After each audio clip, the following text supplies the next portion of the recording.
Thank you.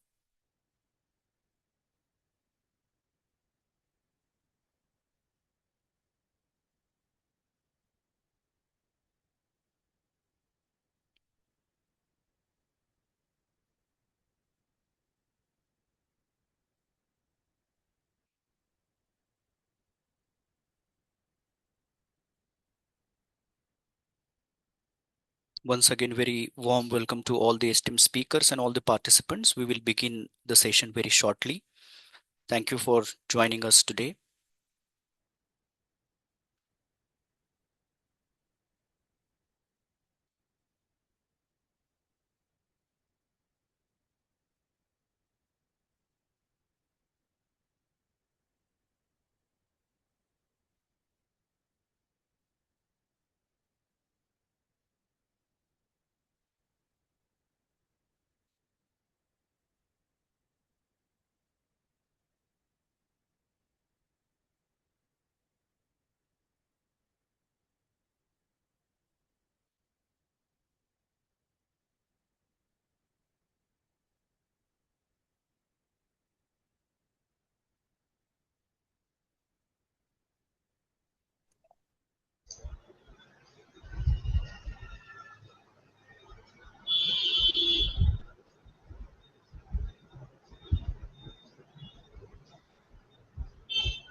So I request all the participants kindly mute your videos as we going to begin today's session. I once again request all the participants kindly mute your videos. And I also request Suraj sir, please pay attention if there is any video is if there is a noise, you can mute the video from your side as well so that we can have the seamless flow of the session. So please pay attention to that, and we will begin today's session with the permission of all the esteemed speakers. So I also would like to ask Dr. Atul sir, can we begin or shall we wait for 1 or 2 minutes as many people are joining? We can begin. Okay, sir. Yeah, thank you very much.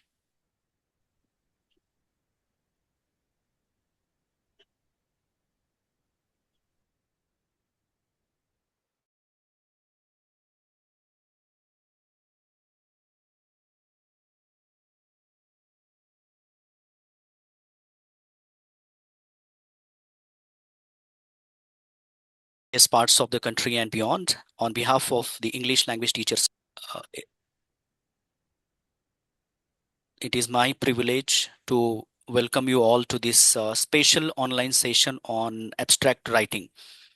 And this session is being organized as a part of 20th International and 56th Annual Conference of ELTAI 2026. And today we are joined this evening by our esteemed speakers, Dr. Anusha Ramnathan, Dr. Priya Advani, Dr. Chumki Biswas, Dr. Swati Mulinti.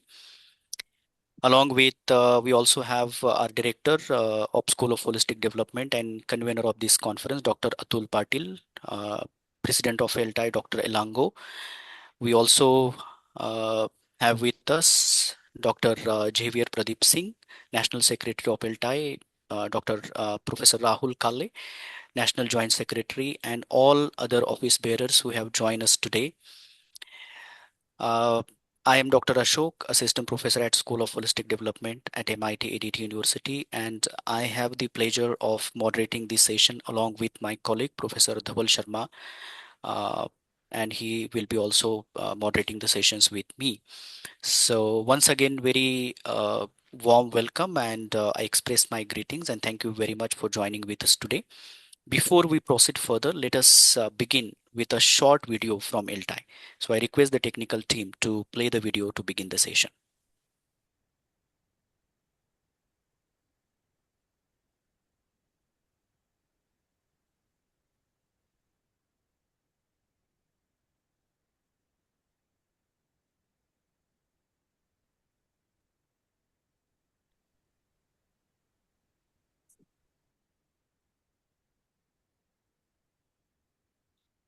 Yes, Suraj sir, can you play the video?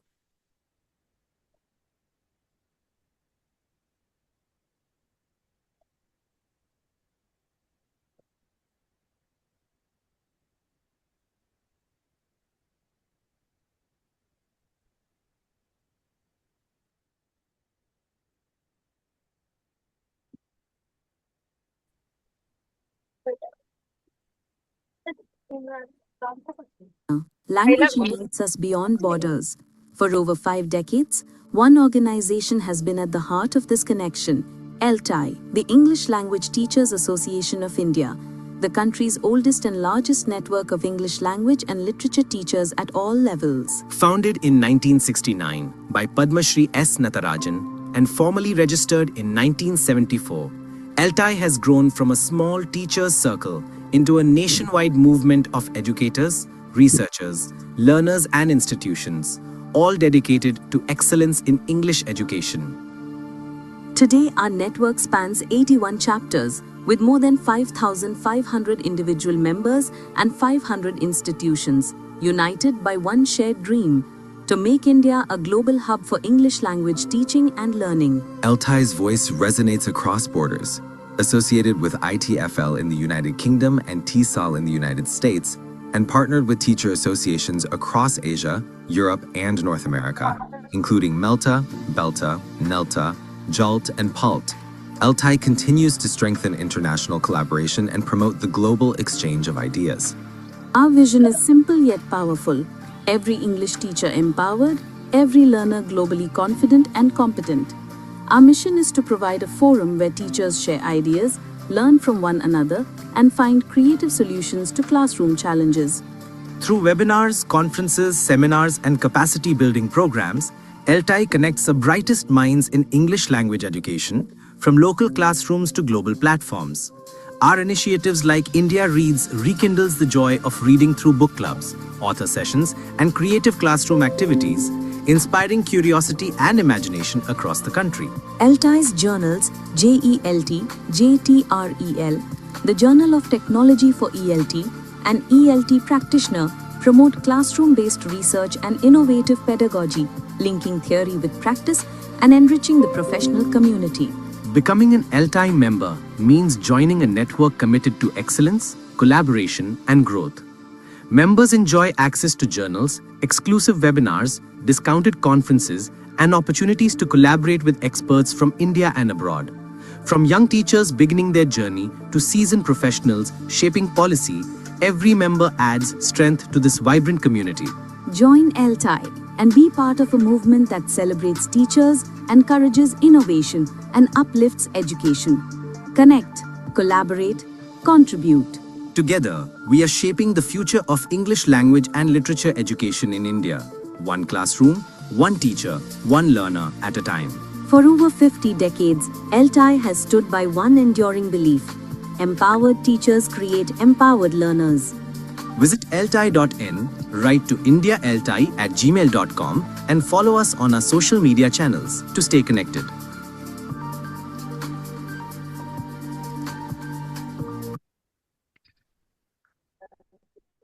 Thank you for watching the video. It truly captures the spirit and the journey of ELTAI over the years. And with this video, now let us move on to our welcome address.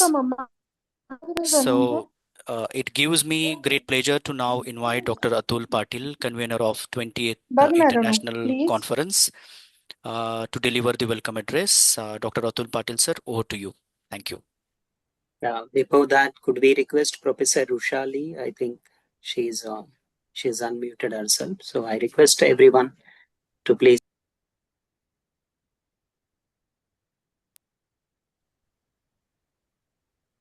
Yeah, respected Dr. Elango, Chief Executive Chair, ELTAI, our esteemed speakers for tonight, Dr. Anusha Ramanathan, Dr. Chumki Biswas, Dr. Swati Mulini, and Dr. Priya Advani. All dear teacher participants, research scholars, and educators joining us from across the country, a very warm good evening to all of you. As we gear up for the 20th International and 56th Annual Conference of ELTAI, proudly hosted by MIT Art, Design and Technology University, Pune, Under the inspiring theme, English on the Edge, Survive, Evolve, Thrive, we realize that a great conference begins long before we meet in the auditorium. It begins on a blank page with a single abstract. And that is precisely why we have gathered for this special pre-conference session tonight.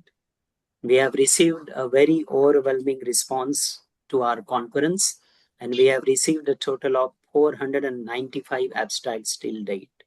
We would like to have more and more participants join us, especially school teachers, and that's why we have organized today's session exclusively for them. Friends, and abstract is the heartbeat of any research paper. And as the saying goes, your abstract is your academic handshake. Make sure it's firm, clear, and memorable.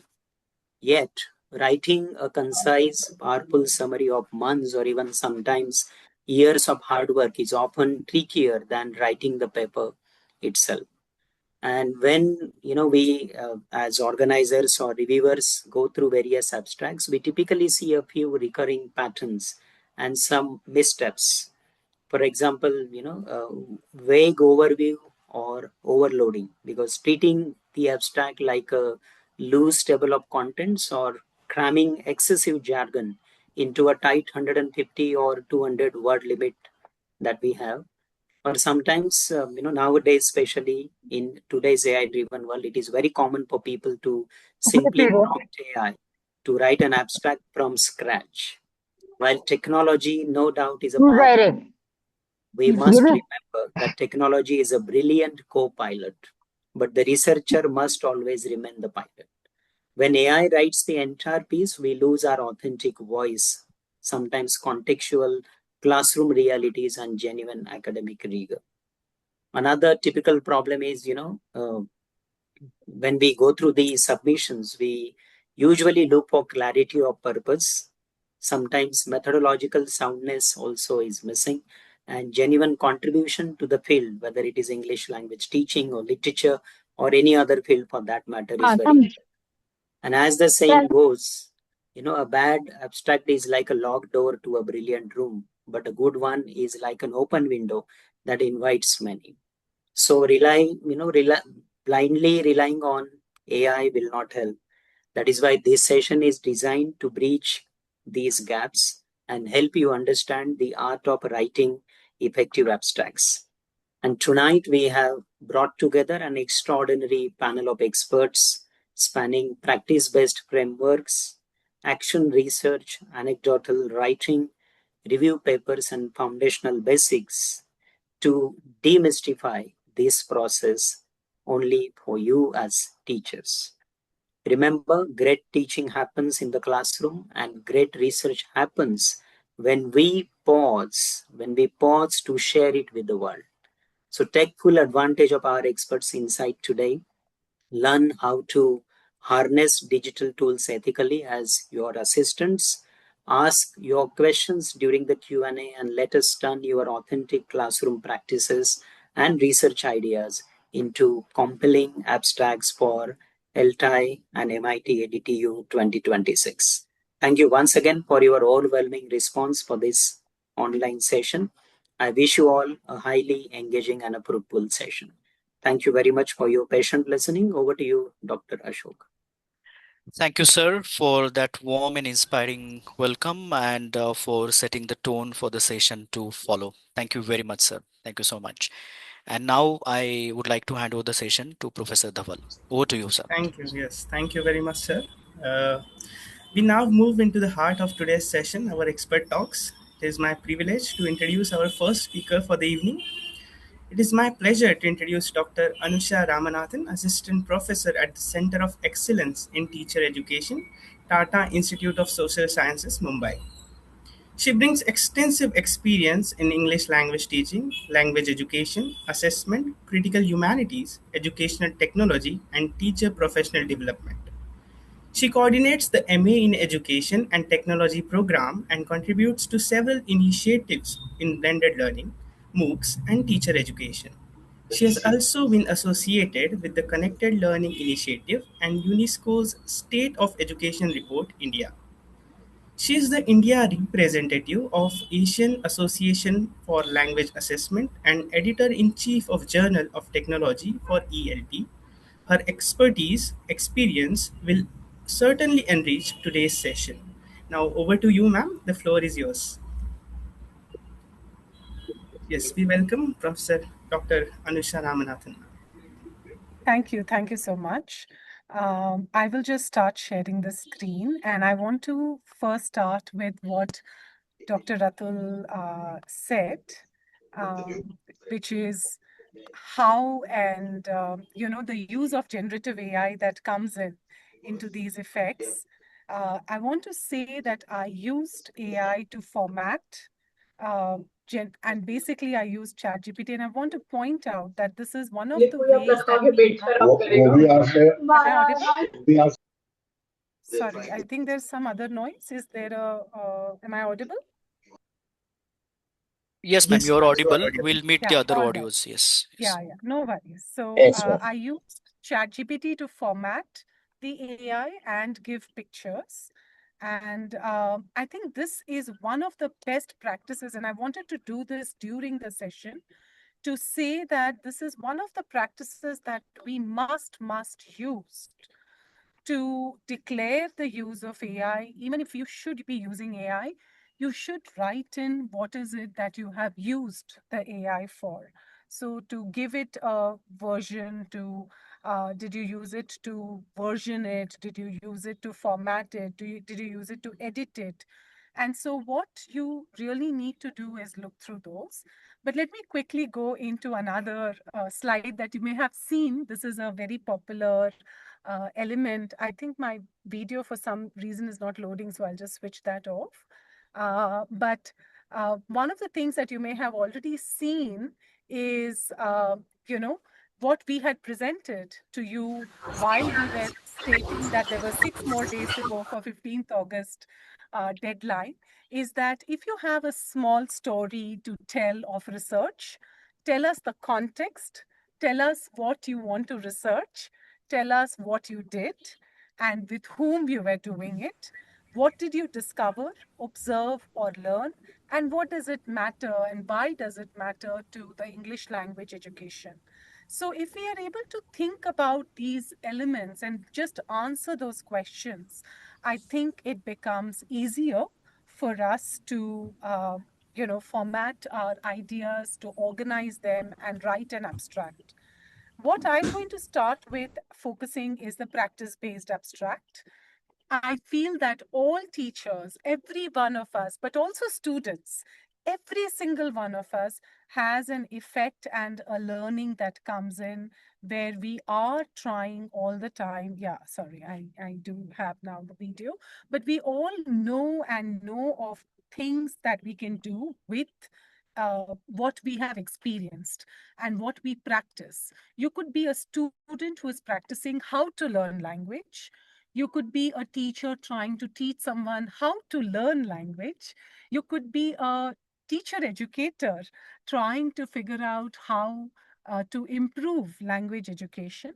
And you could also be a researcher practitioner who would think about it. So largely, I'm just going to, because Dr. Atul Patil already said what an abstract is, I'm going to skip some of these sessions and just focus on what makes practice researchable and how to structure the abstract and how a reviewer reads it. Just very simple points. Some of these may be repeated across my colleagues' slides who will be presenting later, so I will skip some of these points. But really, as Professor Atul Patil said, you would have what, why, how, and so what of it that you should be able to answer for the question in terms of an abstract. Especially when you have 150 words, you should focus on really trying to tell us what did you research, and the methodology becomes important. And in practice, sometimes we wonder, what is the method? Because, we have done all of this, but where is the method coming in from? But teachers, especially teachers, because practitioners, but even writers hold the material. So what is practice really is, while the focus is on teachers, you could be a practitioner who is a writer, who is a content writer, who is an editor, and who is looking at the challenges that you have in the formulation of your writing. You could be a textbook writer professional, and you could think about what all to do. So practice becomes research when experience, whatever experience you have, is made visible, but you also then question it, you organize it, you support it with evidence, and some puzzling classroom movement, some small change in teaching. But for instance, it could be translation, right? So you could have a time where you have practiced translation, you have tried to translate something, and maybe that part, it was very puzzling or it was very difficult. And then you could be looking at that small change that you made, and what was the response that came in, what stayed with you, and what was the pattern that you noticed. It doesn't have to be assignments. It could be, as I said, you could be a researcher who is translating, a researcher who is a practitioner who is writing textbooks, a practitioner who is also looking at making small videos and podcasts. There could be so many things that you're doing with English language education, and we would love to hear all of those experiences. The abstract, and to a large extent, and I think I will have just about 6 more minutes to do it. Yeah, we can go in. And we could look through the element of what is a description. We don't just describe what we did, but we have a practice of inquiry. Practice-based abstract must show what was tried, what was noticed, and what can be learned, right? So please look through those. So how can you state it? Please tell us where your practice is located. I teach in a, you may want to anonymize your space of travel, but you may want to say, I teach in a school, which is in the urban center, and it houses and has a multi-dimensional element, or I teach in a rural area, right? So where is the practice located? I translate largely from one language to the other if you're using translation. What does this question or concern drive you? How do I look through it? For instance, you could be thinking about the fact that I wanted to help my students understand and love to read. And what I was trying to do is what will help them read. Huh. Huh. So what was tried and what was examined? So you should try what was examined. Yeah. What was tried and what was examined. Huh. So you will want to look through that. What did the practice itself reveal? And what should the reader, why should the reader care about this, right? So what did you find out? For instance, you could be looking at this element of, looking through what is being tried and examined. This is one of the ways that I thought you could think about. There is a story that you think about, and I will just close in another 2 minutes. There is a story that you could be thinking about where the classroom, my students enjoy a meme-based activity and they spoke more in class. This could be one of the examples. Please don't repeat the same thing in your abstract as well, but this could be an example. And you could start by saying you set an undergraduate language classroom, and the paper is examining how meme making can support students' movement from informal response to purposeful oral expression. And the intervention is asking students to redesign familiar memes and then work on them and defend their choices to peer. Maybe that is what you try to do. So describing, the second sentence is describing what they try to do. Drawing on these classroom observations, student artifacts, and reflective notes, the paper is arguing to create meme-making, low-risk space for humor, audience awareness, and negotiated meaning. So what did I try to do with it? What was my attempt? It suggests, finally, what the popular digital reforms are. Now, one of the things that you will notice here is that it does not mention methodology. Specifically, it doesn't give you what was the research method used, but that is something that is described. You said what were the classroom observations. and you looked at the fact that you would also look at student artifacts, reflective notes. This tells us something about methodology. So if you don't know research methodology, it is okay. At least describe for us what you are using as your collateral and artifacts. So maybe make it a little bit more academic. We are also finding some of the while you're using a lot of generative AI, some of you who are not using it, thank you very much, are also not being academic enough. So instead of saying, I feel this worked, you could say something like the paper supports, the study found, the paper argues, and use words, something of that sort. Students improved. What did they improve in? Didn't they improve in speaking, in anything? So be a little bit more specific. And figure out whether you can improve any of these elements. So did you have a good topic? Does the topic connect to your context? Did you pose your question in it? Did you present to us the method, the evidence that you have, and the finding and the argument? And finally, are you able to tell us something about the contribution? Now, some of these may be clubbed together, and that is okay. So this is where the abstract comes in, and I think I have exceeded my time, so I've just come to my time, so I'll stop at this point. Yeah. Can I stop sharing? Yes, thank you. Thank you very much, ma'am, for this insightful session on practice-based abstracts. That was extremely useful for all of our practitioner researchers. Now we move towards our next speaker for today. So the next session is writing effective abstract based on action research. So our expert for this session is Dr. Priya Advani. She is an assistant professor at School of Holistic Development, MIT Art Design and Technology University, Pune, and a recognized PhD supervisor in English. With a PhD in second language acquisition, her academic expertise spans English language teaching, language and literature, research methodology, feminist studies, and technology enabled learning. She is an accomplished researcher, author, editor, and academic resource person with several publications and books to her credit, and has contributed to research through MOOCs and SWAYAM and other national academic programs. She serves as a peer reviewer of leading journals associated with Springer, Emerald Publishing, and Scopus and Web of Science Index journals, reflecting her active engagement with the international research community. She has also conducted expert sessions and workshops on research methodology, academic writing, ELT, research ethics, and contemporary approaches to research. So let us give a warm welcome to Dr. Priya Advani. Yes, over to you, ma'am. Thank you, Dhaval sir. Am I visible? You are Yes. audible, ma'am, but not visible. Yes, ma'am, you are visible as well. So you can go ahead. Okay, because there are some issues with my camera, so I'm using another device. All good? Please go ahead, ma'am. Yeah. So very good evening, everyone.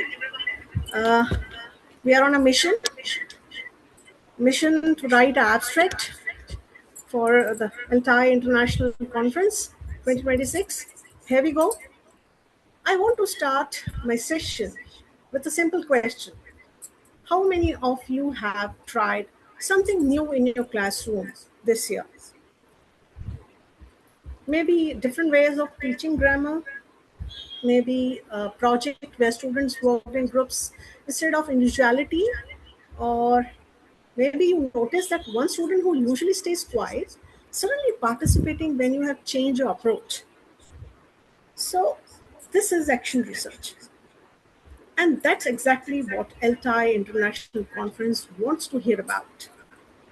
Here we are going to talk about how to write an abstract that tells that story, because right now somewhere in this room is research waiting to be documented. We all have so many things to work on, but we are looking for a roadmap, the guide check for walking on the way how actually to approach the research, the technical research. So I'll try to help you out. And surely I'll try to make it easy. I have not prepared presentation. I thought I'll make it a session based on interactions rather than more of the explanation. So let me be direct. When you document what did and what happened, you are just writing a paper. You are telling other teachers in India and across the world that this worked for me. How can you try it? Think about it. How many times you wish someone had shared a solution before you struggled with the problem? Your action research could be that solution for someone else. And here's another thing. When you are writing an abstract, you get clarity. You think, what exactly did I try? Why did I try? And what has changed? That thinking alone improves your teaching practice. So, abstract. An abstract is a short summary. Usually, it is of 250 to 300 words. For ELTAI conference, we have to write an abstract for 150 to 170 words. For writing abstract, we have to answer four questions in order. The first question is, what is the problem? What is the problem? And our context is the classroom. So, I can give you the example. A teacher in Mumbai says, my class 10 students could understand English grammar rules, but they couldn't use them in real conversation. They froze when they asked to speak. This is a very common thing. We all have experienced this. That's a real problem. So, how specific it is? Not the students don't speak well, but they understand the rules, but they can't apply them in speech. This is the problem statement for our research. So, the second question would be for abstract writing, what did you do? If you know the problem, what did you do? How you have tackled the problem of teaching and how you are moving towards your findings. Every research has a finding. So, how you are planning to move towards the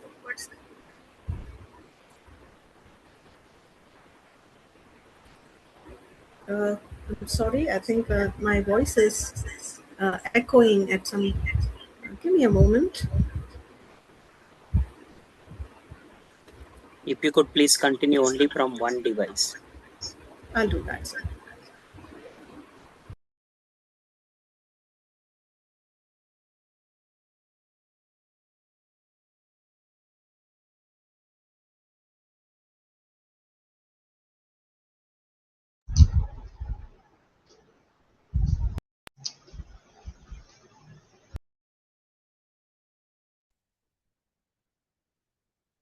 Suraj sir, is it good now?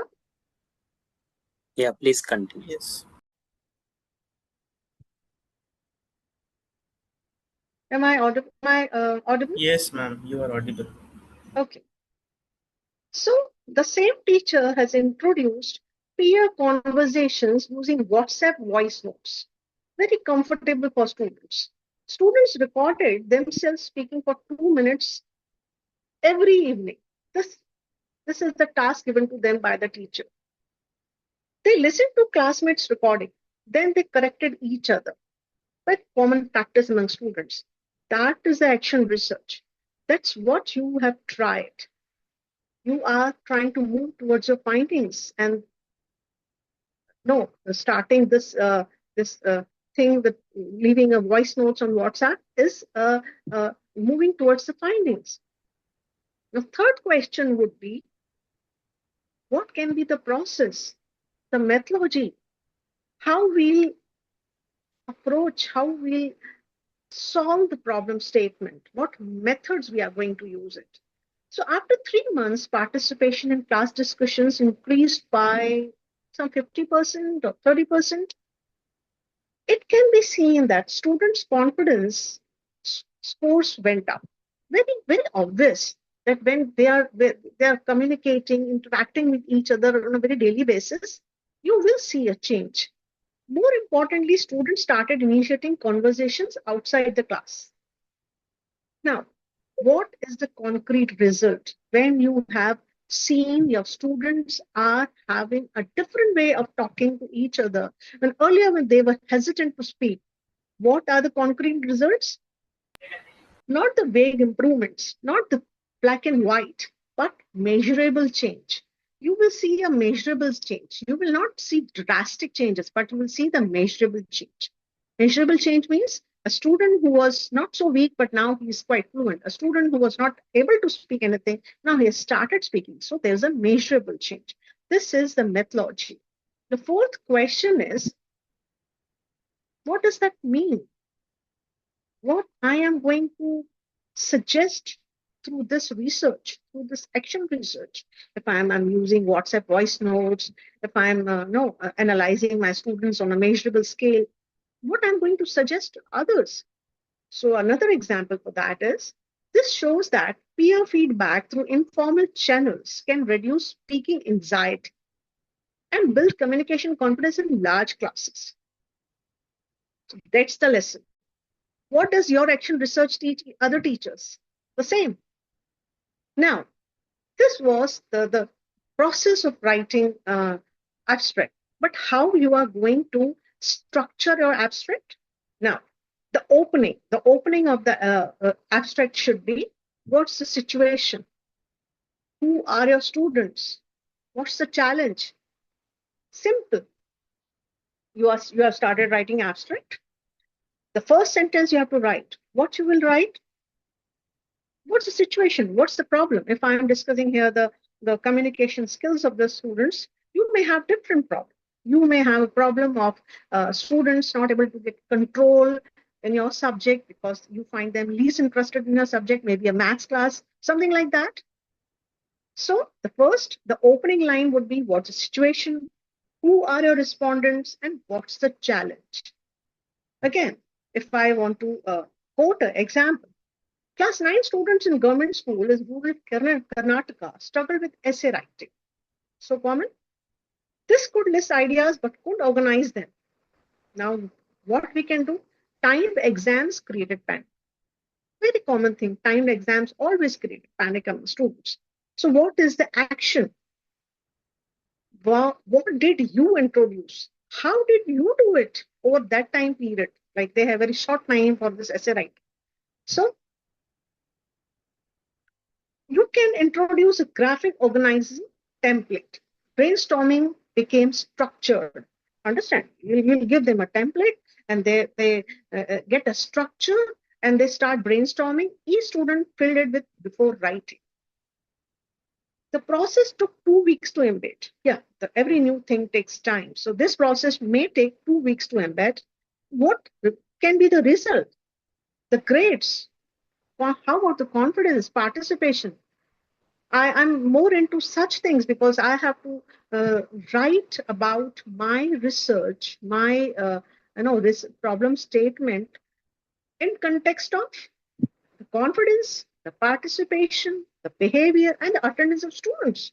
So essay scores improved from the average score maybe 15, 20 out of 15 or something like that.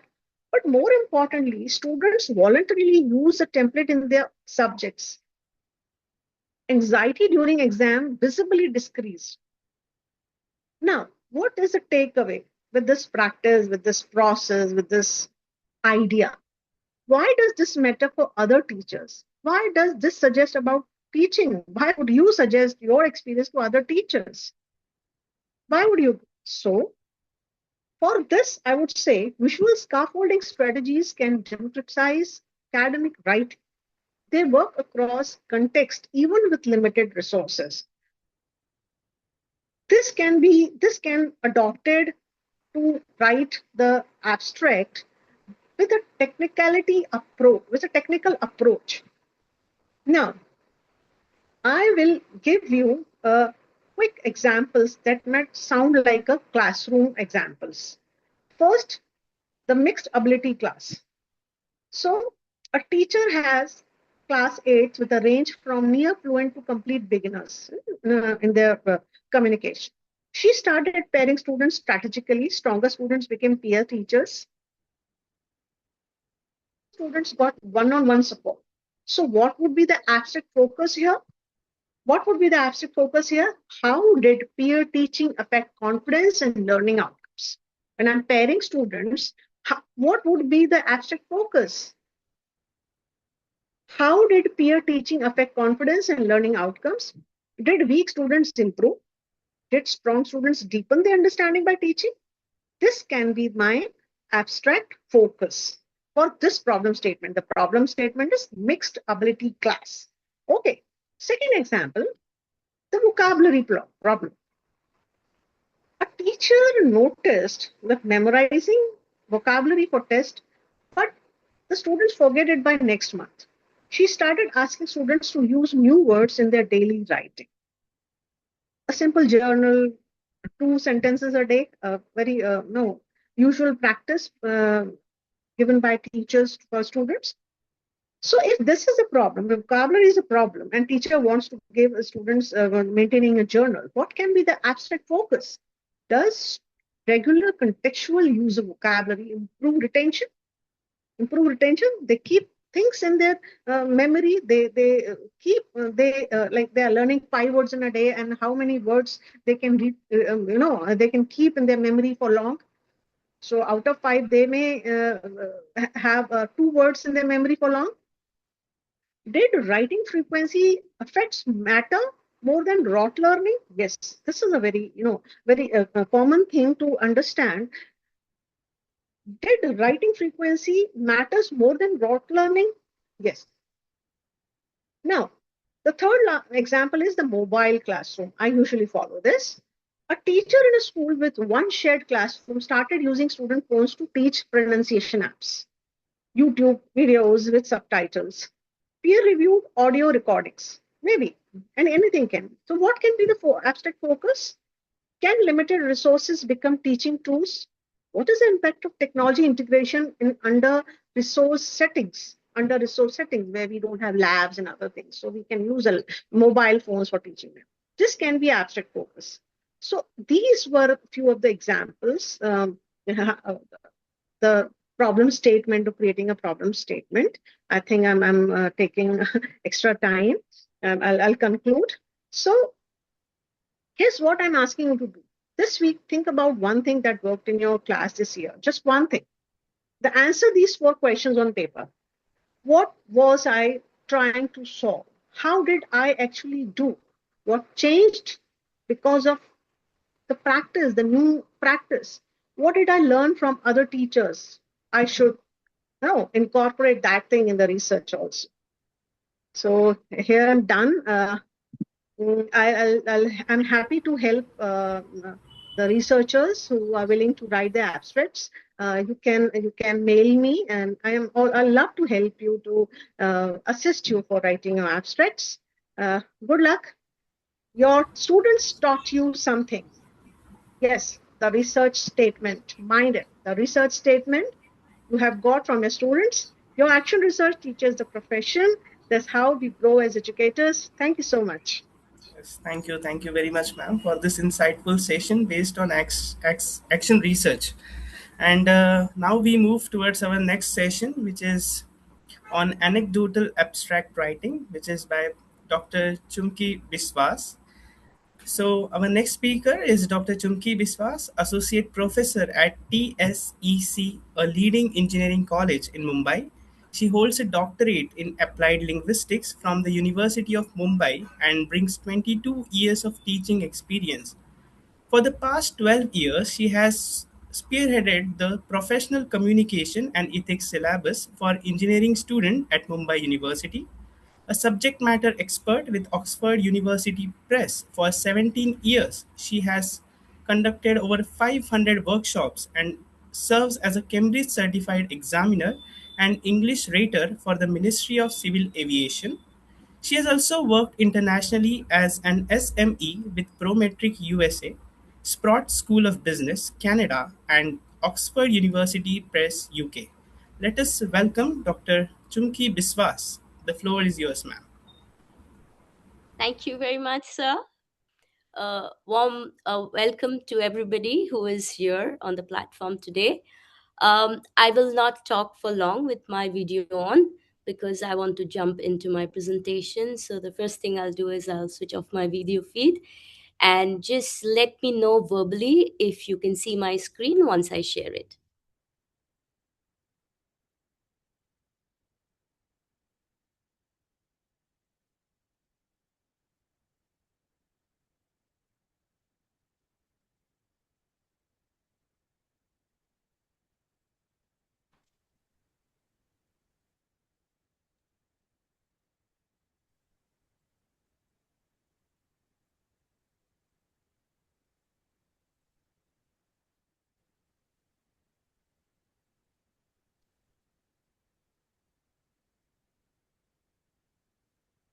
Is it visible? Can I start? Yes, ma'am, it is visible. Well, good evening. The title for my presentation today is When Teachers Tell Their Stories. Hello, my name is Chumki, and today I'm going to talk about how to write anecdotal accounts from your experiences in the classroom. Now, one of the main reasons why we are having this session today is because a lot of school teachers do not see themselves as researchers. That is mostly because they associate research with university professors, sometimes statistics, almost always with methodology, literature reviews, and lastly, with the headache of publication in some reputed journal once you're finished writing your article. So, what we fail to realize is that every teacher does something remarkably close to research day in and day out in the classroom. What a teacher does is the teacher notices, the teacher wonders, the teacher tries to make a difference, and the teacher also tries to make some changes for the good. So, the superpower of every teacher is that the teacher always asks why. And at the heart of any good research is that one simple question, why? And if you're able to do that, you're already on your way to being a good researcher. So, research begins not with a methodology, but with noticing simple things that are happening around you in the classroom. So, if you ask me, how do I see research? To me, research, formal research that adds to the knowledge database but never returns to the classroom has completed only half its journey. So, if I put it bluntly, it simply means that research that does not research that does not leave the dusty pages of a journal and actually enter into a classroom fails to become good research. So, let us talk about how we can convert your classroom stories into interesting abstracts. And it can be done by following a very simple 5-step method. Step one, and I want to draw your attention to the first person account here, I, because I here refers to the teacher. The teacher noticed something, I noticed something. I wondered why it is that way in the classroom. Then I tried to do something, I tried some sort of intervention to bring about a change. Not only that, I tried to make sense of what happened after my intervention in the classroom. And most importantly, I learned something out of this entire experience, which I feel is worth sharing with other teachers. So, if you put all of these 5 things together, you glue it up, you have a nice, tight, and a beautifully interesting abstract. So, what I have done is I've broken down each step with an example. I personally am a slow learner and I learn better when I have very concrete examples with me. So, step one is narrate, what did I notice in the classroom? Okay, so here is an example. I'll read it out. I had always assumed that students who remained silent during classroom discussions were unprepared or unwilling to participate. One day, I overheard a silent student discussing a question with a classmate. She was animated, articulate, and full of ideas. Yet, minutes later, when I asked the same question before the class, she was silent. Moving to step two. This is where you question and you turn that observation into one focused research question. So, to continue with the example in the previous page, would giving quieter students time to talk first encourage them to participate publicly later on? Now, I would like you to notice that this sentence ends with a question mark, and hence it will work as a research question for you in your abstract. Step three. What did I try, or what intervention did I introduce in the classroom? And to continue again with the same example, I began allowing 2 minutes of peer discussion before inviting whole class responses. Now we move to step four, and this is after my intervention, what did I discover? What happened? So if you report, you can write something like this. Gradually, the student began raising her hand, and several other quiet students followed. I realized that their silence did not necessarily indicate lack of knowledge, interest, or engagement. Speaking publicly itself could have been the barrier. And now we move to step five. This is what did I learn from this entire exercise, and what can other teachers take away from my learning? So, to end your abstract, you can add something like this. Brief, low risk peer conversations can help hesitant students organize their thoughts and gain confidence.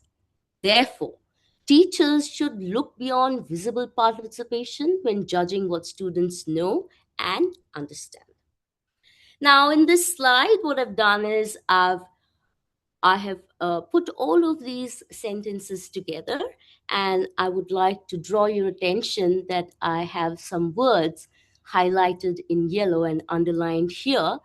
These are basically transition words that make this abstract read a lot smoother.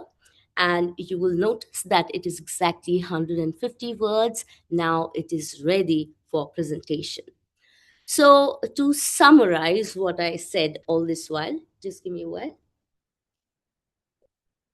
Okay, so when we're talking about anecdotal accounts of your classroom experiences, it follows these 5 simple steps that I've already talked about. But somewhere along the line, you will realize that at step 4 and 5, you might not be very happy with the outcome of your intervention or what you tried in the classroom. In that case, what you can do is you can move into another cycle. If you're unhappy, you can move into another one. So you keep on repeating the cycles until you arrive at an outcome with which you are happy with. Okay.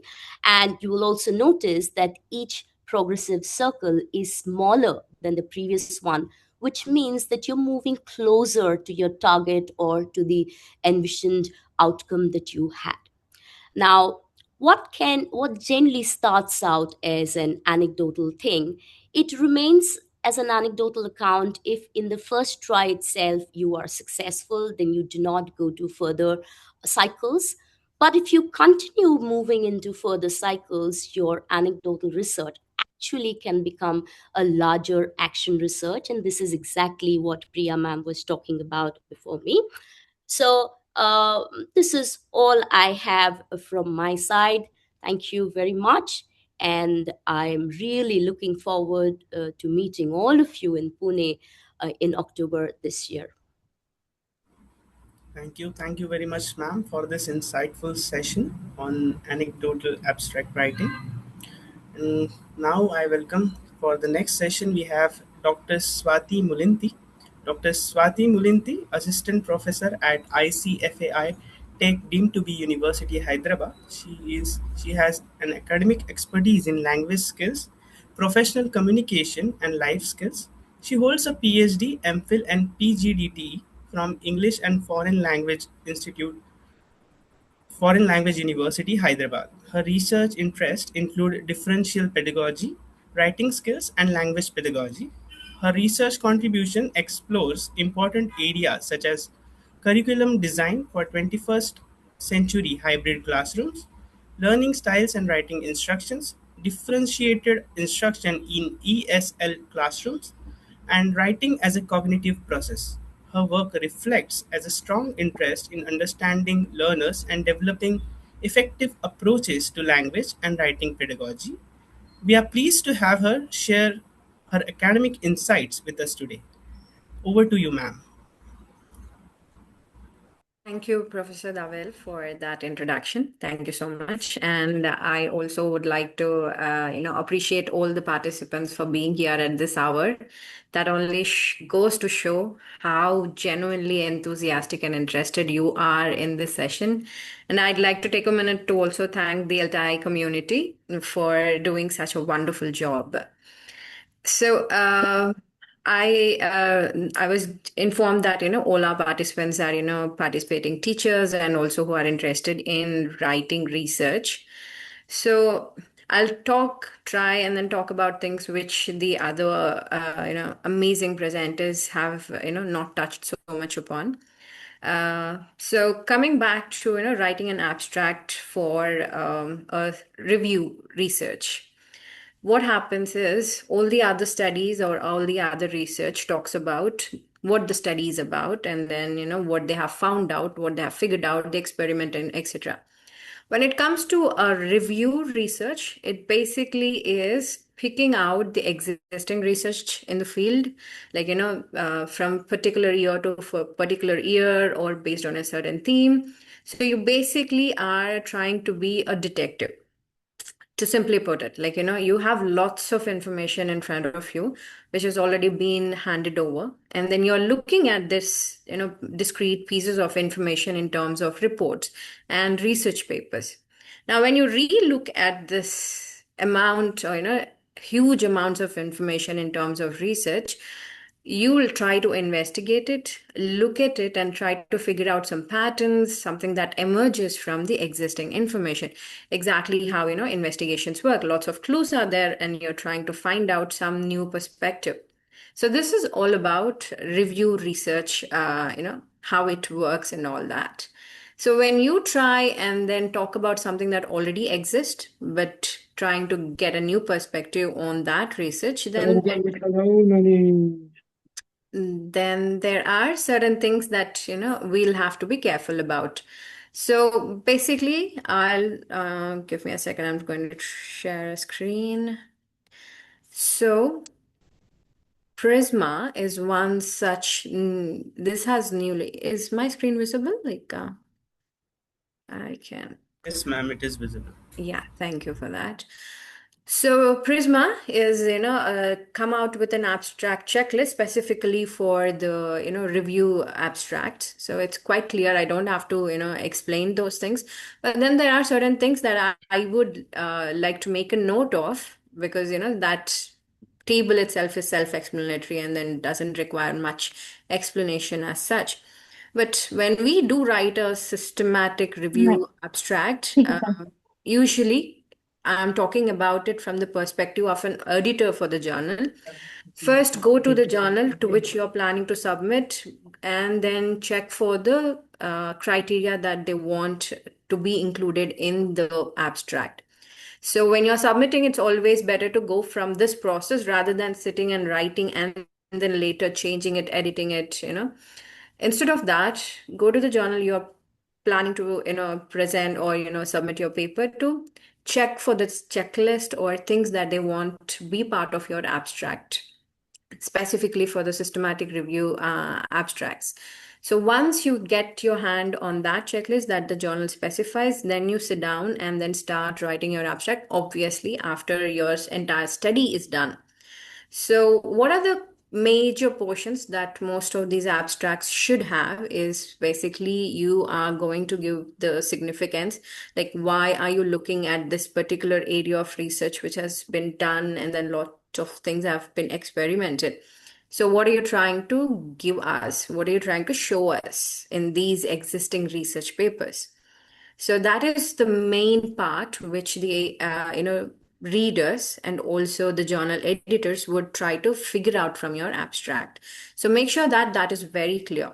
And how do we make it clear is very simple. Like you're talking about the significance, importance of your study. Why are you doing this review? And then what methods have you used to review this research papers? And sometimes it also helps when you also can give information about why you chose this particular method of reviewing over the other method. Like I've gone for systematic review, or I've gone for thematic review, or I have gone for a chronological review. So why did I choose one over the other? If you can justify that choice, it makes all the more, a very stronger abstract. So once you tell about the methodology you've used and also why this specific method was used for this particular research paper, then the next thing is that you're going to talk about the scope. Like let's say if, I'm going to do a systematic review and I'm going to go about these themes which have been presented in papers that have been presented, whatever the criteria that you have. So when you lay down that criteria, it's quite clear that your work is focusing on this particular aspect and in this particular area. It's not going to move beyond these boundary walls you have set up. So that when a person is talking about this concept in this area with these borders, so that when someone reads, it's quite clear. It's not confusing for either the anyone who is trying to pick up from the perspective of a reader. How do we go and construct something that which is worthwhile to pick it up and then continue reading or being accepted? All right, so you're clearly demarking the boundary walls wherein which you have conducted the systematic review. So the methodology, the criteria for the methodology, why this and why not that, followed by the scope, the limitations of your review, because we can't obviously review everything that falls in that particular area that you're trying to write a paper about. So the boundary walls you'll have to mention. And also again, if you can justify the boundary walls and then still stay within the 300 word limit, that will be an amazing thing that can be done. So at this point, I'll like to go back to our first speaker, ma'am. She was mentioning the use of AI and all that. But then also like our host for the day has mentioned that, we lose our voice when we use the AI. So what can be done is we as researchers can sit down, write all of these things, use our own authentic voice, make out the sentences, and then, put it all in one neat paragraph, possibly exceeding the 300 word limit because, we have the tendency to, over explain most of the times because we've done the work and then we cannot put it concise in 300 word limit. Possibly this is where the AI comes in. I am not a big fan of using AI tools. Rather, sit with the paragraph, try to condense it, see what's important and what's not important, trim it, and then, chop it where it's not, it's getting too excessive and all that. But since, the current generation, it's like, yeah, if it's there, why not use it if it's going to help us? So, but in order to maintain your own authentic voice and also to talk about the things in a clear and then non-ambiguous manner, you sit down and then write and then ask or seek the help, like co-pilot was the word that was used. So ask it to reduce it to 300 words. That's where possibly in terms of time taking, in terms of making it more precise, and that's the only help that we might need, again under certain conditions and then again certain things. But once it's done, it's again up to you that you have to foresee and then edit it and then see if you really like it, if you really like the tone, or things have been changed during that process of editing it and all that. So, and I think I've diverted from this point, but then later at the end you would be talking about the results. So when it comes to results, you're telling it in neat simple sentences as to what you figured out through your systematic review. So, what have you found out which is not evident through the existing research? So, like, let's say 50 to 100 research papers, they have worked on a particular aspect and they have different results or similar results or some overlapping things.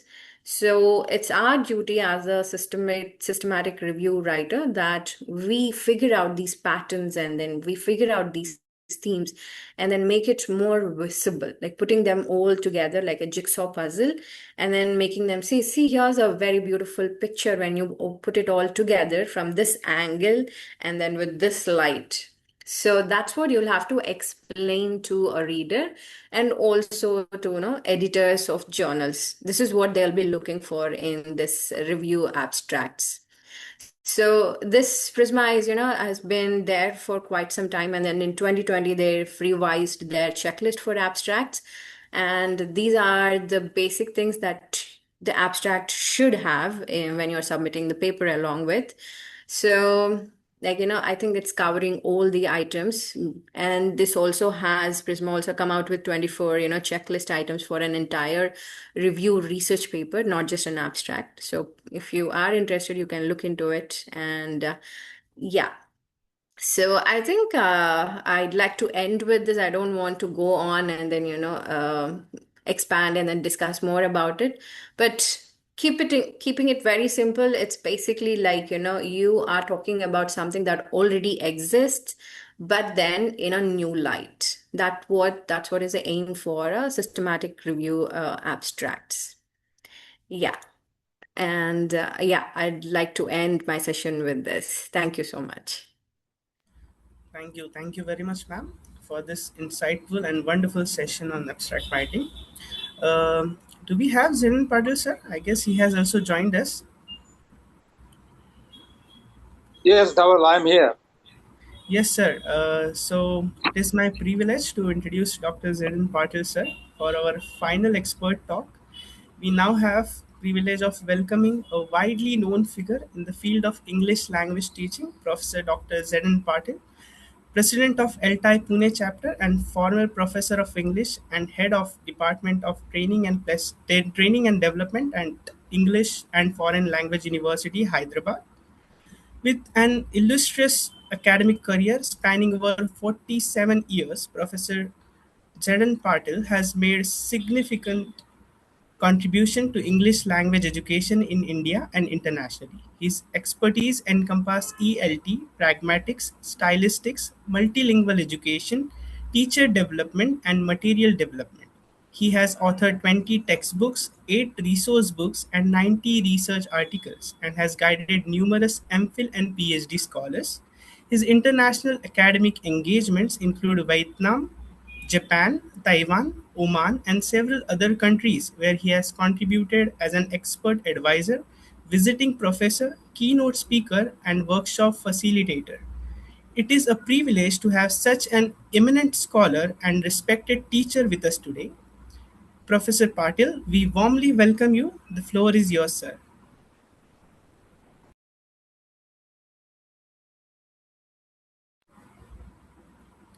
Yes, sir. The floor is yours, sir.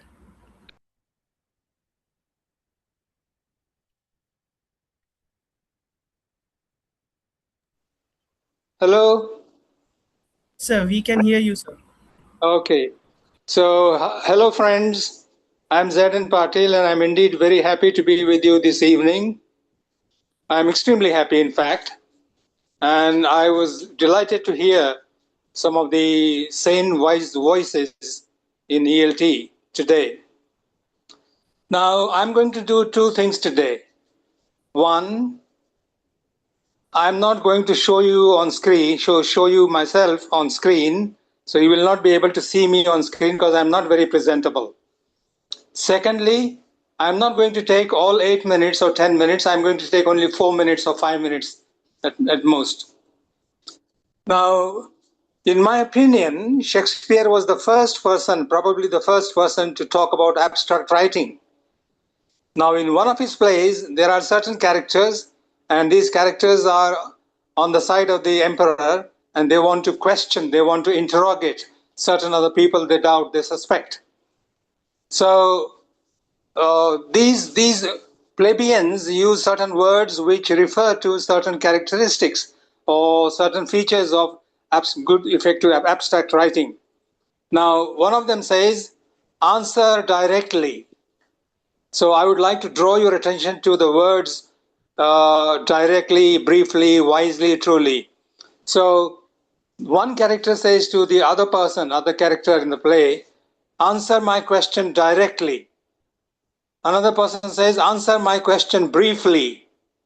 The third person says, answer my question wisely. And again, the second person says, because it is his turn again, answer my question truly. When we look at these words directly, briefly, wisely, and truly, we remember certain qualities, certain characteristics, certain features of effective, efficient abstract writing, or efficient, effective abstracts, for example. So Shakespeare didn't know anything related to research. He didn't know words like relevance and quantity and quality and manner and so on and so forth. But what he said through simple words can be applied to abstracts that we write, we produce every now and then. So answer my question directly. The word that is important in this case is directly. Answer my question briefly. Answer my question wisely, and answer my question truly. So I would like to request you to remember these 4 words: directly, briefly, wisely, and truly, because they indirectly refer to, or they allude to certain features of abstracts.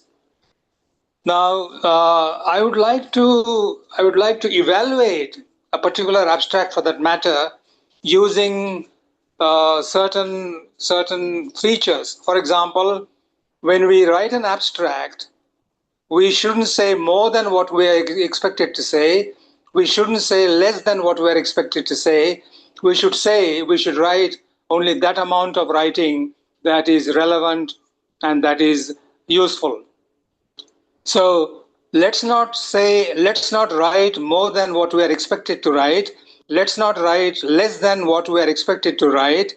Let's write the precise, concise amount of words and sentences in the abstract.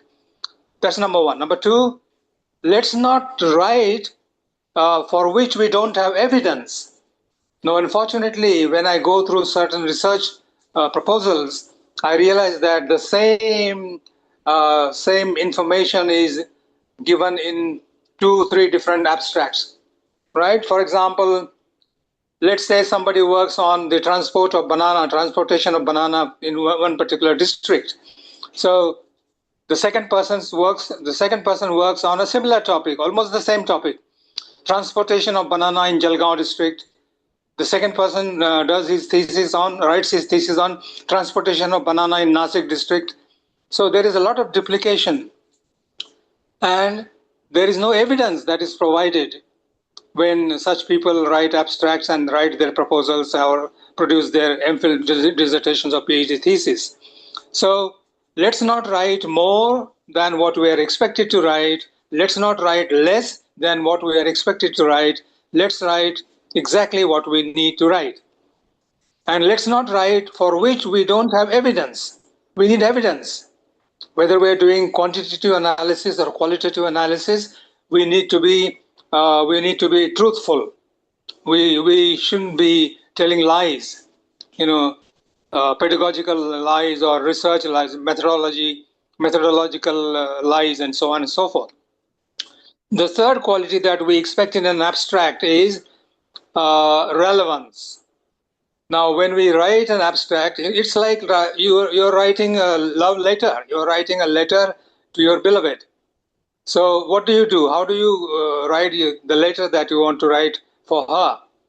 You write one draft, you are not happy, you throw it away. You write another draft, you are not happy, you throw it away. And it goes on for 10 times or 11 times or 20 times. You are not happy. Similar things should be happening here, which doesn't happen, unfortunately. That, there are revisions and revisions, corrections and corrections when we draft an abstract. So things should be precise and concise and clear, and things should be stated with certain evidence. And every sentence, every word that we write in the abstract must be relevant. We need to be ruthless, because every sentence is my sentence. Every sentence is my brainchild. I fall in love with that brainchild, and I'm tempted to include things which we are not supposed to include, right? So relevance is important. And then when we do research, especially in literature or in language or in linguistics, we need to bear in mind that whatever we write in the abstract and in the paper or in the dissertation, in the thesis, has to be clear, unambiguous. There should be no two opinions or two views, right? Then the last thing that I would like to tell you about abstracts is intention. The intention of the researcher has to be clear in the abstract. Whether the researcher is going to analyze a text, analyze a novel, a play, a short story, or analyze a particular variety of the English language. So that intention of the researcher has to be made very clear in the opening of the opening paragraph or in the opening sentence of an abstract. So intention has to be there. Then situation. Whether we carry out a research in literature or linguistics or psychology or whatever, there is a situation. Our research is contextualized. We cannot do research in divorce from reality, from context. Everything is contextualized. Then there is some information that you would like to provide to the reader. So intentionality is there, or should be there. Situationality has to be there. There has to be some situation. There has to be some context. Then information has to be there. The information may be true or false in a different sense, in the sense I. Richards talks about. So intertextuality is one important characteristic or quality of abstract. Intertextuality refers to connections within the abstract, that there are certain words in the scattered all over the abstract.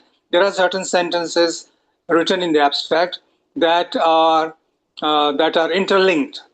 That is intratextuality. That is, sentences and words and paragraphs in the abstract are interrelated. Intratextuality. That is cohesion and coherence that we find within the abstract. And intertextuality refers to the abstract that I have written on a particular topic and the abstract that somebody else has written on the same topic. There has to be some cross-referencing. And cohesion and coherence are two more qualities or features of a good abstract. So in my opinion, we should have at least one conference, international conference, on how to go about writing abstracts, because many of us, whether we are school teachers or high school teachers or college teachers, or whether we are MPhil, PhD researchers, many of us, including myself, don't know how to go about writing abstracts. It's a skill. It's not summary. It's not a précis, but it's not different from précis. It's not fully different from précis or fully different from summary. An abstract shares certain qualities like brevity and economy of words and sentences, and these qualities are shared by the abstract with summary, with précis, and so on and so forth. Thank you very much. Thank you for bearing with me. I haven't been keeping well for the last 2 weeks, and excuse me for my hoarse voice. Thank you very much. Thank you for this opportunity, Ashok and Dhaval. Thank you, Yes. sir, for a Thank you, sir. truly grounding session. Thank you. Yes, you reminded us that even as researchers grow more experienced, going back to basics is often the most valuable thing we can do for our writing. The That's right. fundamentals aren't just for beginners, they are the foundation every good abstract still rests on. So, thank you once again, sir, for such an My insightful session. Now, we my will pleasure. move My for pleasure. question and answer session. So, yes, over to you, Dr. Ashok. Yes, thank you, Jaden Patil, sir. Thank you very much. Thank you, Dhaval. We have now heard five wonderfully rich perspectives on abstract writing, from practice-based action research, research abstracts, to anecdotal writing, to review papers abstracts, and the finally Jaden Patil sir spoke about the fundamentals. And I'm sure many of you have questions for our speakers. We still have 5 to 6 minutes to cover the questions, but already our speakers started answering the questions in the chat box. So we will now open the floor for questions. And meanwhile, I will take some questions from the chat box which are already there. The first question which I can see here, uh, which talks about, just 1 minute. Yeah, so the first question is, Pratishtha, being a PhD research scholar, I was told not to use first person, I, and, or personal pronouns to write my research. How do I go about it while writing an abstract for this particular domain? So this can be answered by any speaker, as you can see the question in the chat box as well. So basically, question is about the pronouns, personal pronouns. Yeah. Yes. Yeah, Ashok, can I say something here? Yes, sir. Yes, sir. Please go ahead, sir. Thank you. Yeah, so I'm one of those people, one of those teachers or researchers or supervisors who believe in the inseparability of the researcher from the research. I mean, all said and done, you can't separate yourself. You can't separate the dance from the dancer. So you are the dancer and you have performed the dance. So why do you want to avoid saying that you perform the dance and you dance is like this? So I would be very happy with those people who make extensive use of the first person pronoun I. I know that I've done the research. You know that I have done the research. So what's the problem? Why should we avoid the use of I? Yes, back to you, Ashok. Yes. Thank you, sir. Thank you very much. Another question, basically, which talks about like how we can generate the ideas for the abstract writing. For example, this question is to Dr. Priya Advani. As a school teacher, how do I turn a problem I face in my own classroom into research idea? So if you could answer briefly, like how a problem can be turned into a kind of research idea. Yes, Dr. Priya. Thank you, Ashok sir, for the question. So the answer is very obvious. You are to write a research. So look around. Very first, before looking around, just mind one thing. You have to keep one thing in your mind, that whatever you are going to follow, whatever you are going to uh, catch for your research, very first you should be very much interested for that. Now, for a class teacher, interested means, are you interested in their assignments? Are you interested in their communication skills? So you have to see your interest. And as for that, you see the problem area.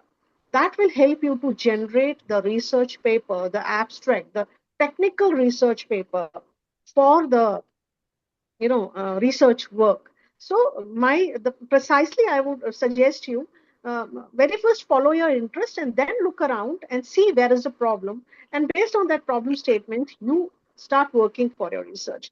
Follow the 4 questions which I mentioned in my session, and based on that you can have abstract. Yes, thank you, ma'am. Thank you very much. The second Yeah. question is So, to Dr. Ashok, can I Anusha say, Ram. Yes, sir. Yes, sir. Please. Yes, sir. Yes, sir. sorry Please to go ahead. disturb you again. Yes, sir. Sorry to interrupt you. Now, what I do is something like this. For example, ideas are all the time floating all around us.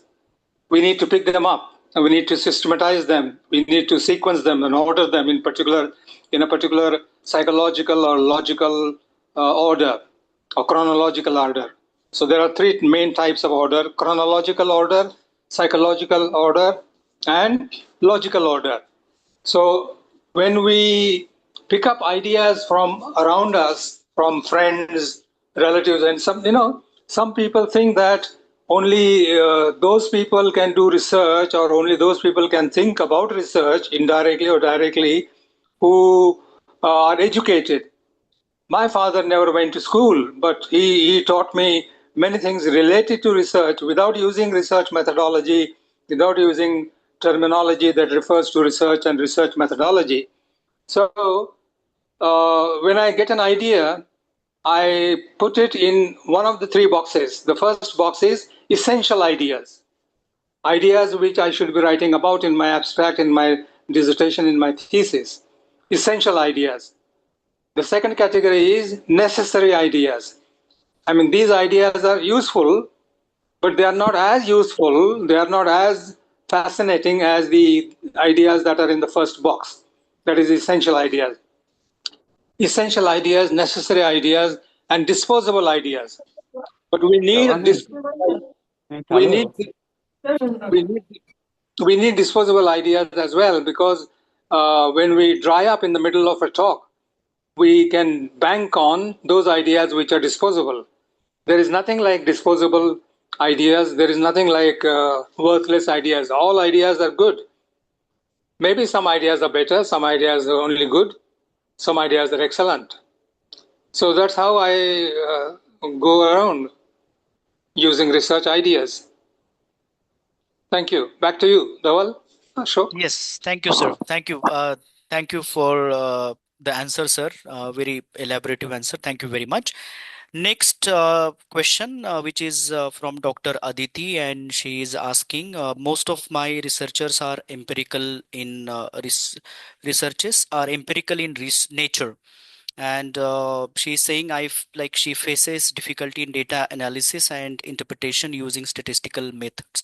So as she is from art faculty, so Dr. Anusha, would you like to answer this question, like how she can go about it, the data interpretation and data analysis? So it will really depend on the data logic. And this is something that even I've had a lot of time and difficulty understanding. But there are, even if you go to any statistical tool, what you can do is look up what you want to do. You can, and please read the book Doing Research, because it actually has a whole section on statistical data analysis, which is really broken down into very small bits and pieces, with examples that you can look at for you to understand what would a t-test mean and how would that be different from a two-tailed t-test, from a chi-square test, and so on.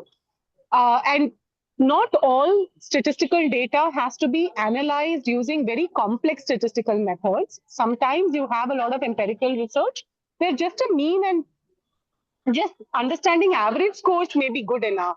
So it really depends on what is your research question first. Then what is it that your data is telling you? What do you want to find out? If you describe what you want to find out into anything, and there is this wonderful site that you can look up, which is called Sage Research Methods. And you can look up, you can just Google Sage, SAGE, Sage, the publication. They actually have quite a few videos, etc., that you can also look up to understand your statistical queries, or you can even just type into the search and you will be able to answer it. So hopefully you will get some of your answers from here. Yeah, over to others. Yes, thank you, ma'am, for that very useful suggestion. I'm sure that she'll get benefit out of it. Thank you very much. Next question is to Dr. Chumki Bishwas, and question is, can a memorable moment with a student become the idea for a school teacher's abstract? So, can you answer this, ma'am? Can a memorable idea or moment can become the idea for the abstract? That's the question. Over to you, ma'am. it can become the idea for an abstract, but maybe you can go for the storytelling vertical instead of the presentation, the presentation. I think people will enjoy hearing your story in the storytelling session. We have quite a few choices if you look out into the flyer, and you will realize that other than research papers, we have poetry and we have stories and we have teaching clinics. So you decide on your own which will give you the best satisfaction. Yeah, thank you. I would suggest storytelling. Yes, thank you, ma'am. Thank you for that answer. And we will take the last question as it's already 9:30. So the last question is to Dr. Swati Mulenti. The question is, if a school teacher doesn't have access to many research papers, how can they still write a good review-based abstract? So, Dr. Swati, could you please answer it? Yeah, not having access to a lot of research papers would be, we are basically taking down the very pillar on which the systematic review works.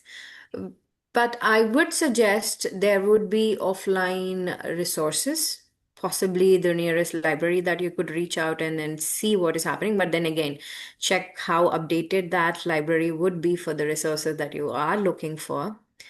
And the other sources is basically, asking your colleagues, or, I am not sure if this still is a case where we cannot have access to so much of research papers. If you're talking specifically about places where you need to have, you need to be part of an organization to access the papers, yes, that is a genuine concern. But Google Scholar, as we all know, is one good place where you will get millions of papers, which are free to access most of the times. If not, you can always request the author to send across the paper if they would like to share it with you. So if you can do that, trying to reach out to the author is one best thing. If not, go for the free resources that are available online. I think ResearchGate also these days is coming up with lots of, just for the idea of getting the information, not basically, you'll have to check the credibility and validity as well. And I think these are good resources. Start from there, which are free for the users. And then possibly later, if nothing's working out, then you can look for the alternative routes. Yes, thank you. Can I say Thank you. something, Ashok? Yes, sir. Yes, sir. Yes. Yes. Now, many of us are under the impression that a handicap cannot be turned into an advantage. So, in my opinion, not having access to a good library or not having access to very highly qualified researchers, supervisors, etc., in my opinion, this is not a handicap. This is an advantage, because what happens is people read a lot from day one, and they read so much, and they have heaps and heaps of photocopies in their room, and they don't find enough time to go through all the Xerox material and so on and so forth. So what I do, what I say to my students, my researchers, my supervisees is, don't start reading from day one. Spend the first year and try to excavate ideas, try to retrieve ideas from your brain, from your observations. You have heard so many things, you have learned so many things, you have written so many things, you have read so much already. Why do you want to read more? Because if you read more, then your creativity, your originality will be suffocated. So I don't want my learners, my students, my supervisees to be suffocated because of lots and lots of photocopies and so on and so forth. So in short, a handicap can be turned into an advantage. Thank you. Yes, thank you, sir. Thank you for this insightful answer. And thank you, Dr. Swati, for your answer to the question. In fact, thank you to everyone who sent in all the questions, and all the esteemed speakers for very generous answers, very thoughtful answers. And As we are now short on time, let us move on to the concluding part of today's session. Once again, I'm really thankful to all the speakers, and on that note, we come to the end of our truly enriching evening. And on behalf of ELTAI and MIT Art Design and Technology University, Pune, I thank all our distinguished speaker, Dr. Anusha Ramanathan, Dr. Priya Advani, Dr. Chumki Biswas, Dr. Swati Mulenti, and our respected Dr. Zairin Patil sir, who guided all of us for sharing their expertise and also answering the questions. Thank you, everyone. Thank you for accepting our invitations. I would also like to place on record my sincere thanks to Dr. Atul Patil for his support and for also delivering the welcome address. Thank you, sir. I also thank Dr. Elango, sir, for his valuable guidance and support throughout, and also Dr. Javier Pradeep Singh for his continued support to this session. I also take this opportunity to thank our university leadership for their constant encouragement, Honorable Executive President and Pro-Chancellor, Professor Dr. Mangesh Ji Karat, sir, Honorable Vice Chancellor, Professor Dr. Rajesh Yes, Honorable Executive Director, Professor Sunita Karat, Madam, Honorable Pro Vice Chancellor, Professor Dr. Saili Gankar, Madam. Thank you all for your support. My thanks also go to our HOD, Dr. Nandakumar Shinde, and all the faculty members from School of Holistic Development and School of Humanities, as well as the office bearers and members of ELTAI Pune chapter and ELTAI at large at the national level, all the office bearers and participants. I also thank all the committee members for their tireless efforts in making this session possible.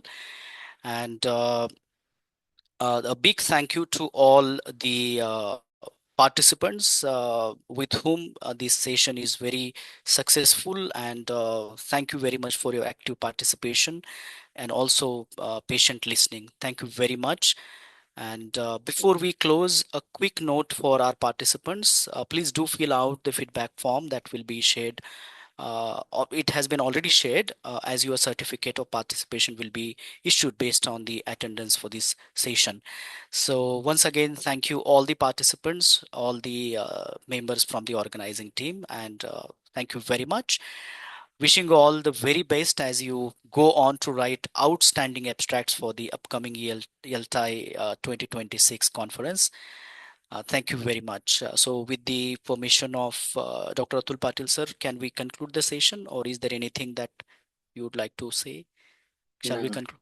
Yeah, please do. Ashok, you and Dhawal are excellent anchors.